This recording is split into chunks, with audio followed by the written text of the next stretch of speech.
Hello everyone, I am Sonali and you are watching Mind Map.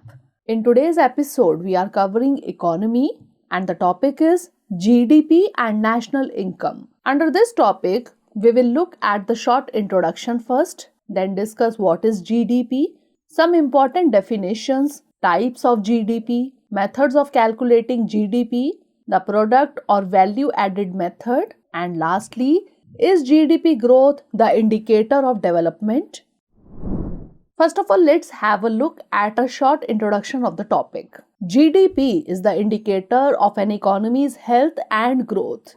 When an economy experiences several consecutive quarters of positive GDP growth, it is considered to be in an expansion, also called economic boom. And when it experiences 2 or more consecutive quarters of negative GDP growth, the economy is generally considered to be in a recession, also called economic bust.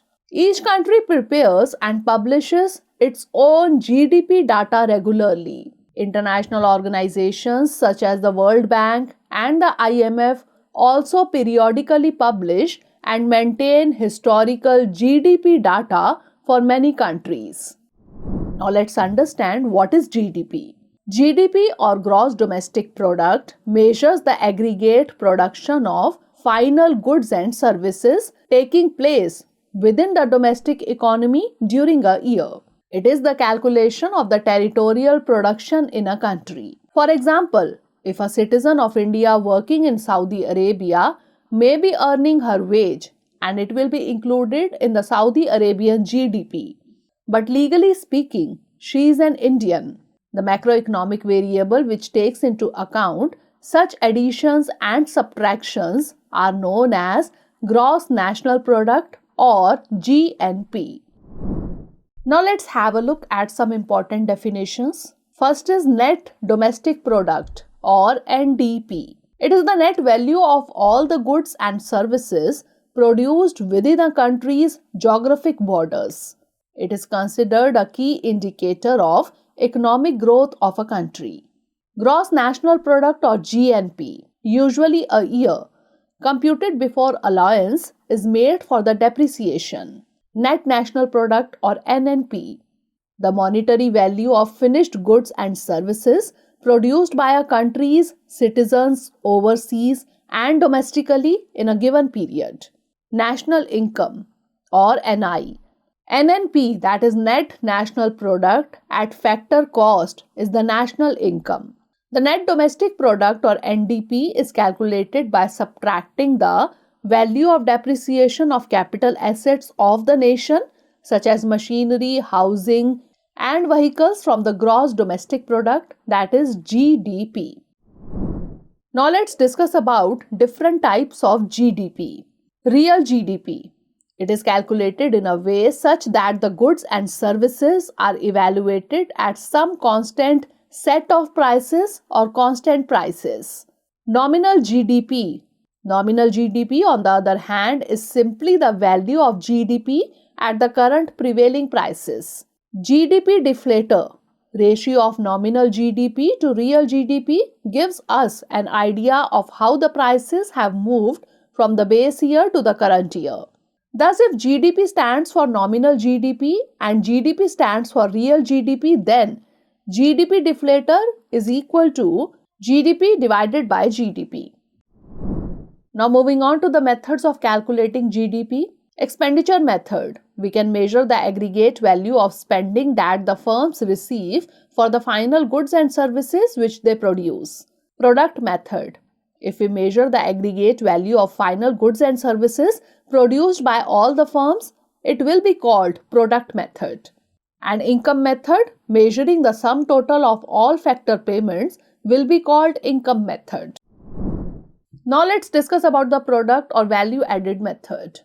In product method, we calculate the aggregate annual value of goods and services produced over a unit of time. How to go about doing this?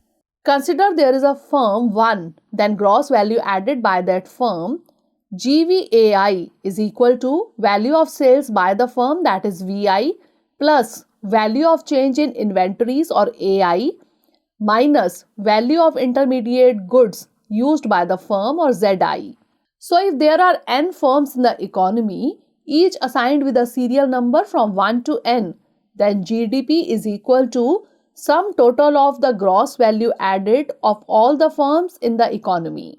That is, GDP is equal to GVA1 plus GVA2 plus GVAN. Now lastly, let's understand, is GDP growth the indicator of development? It is also important to understand what GDP cannot tell us. GDP is not a measure of the overall standard of living or well-being of a country.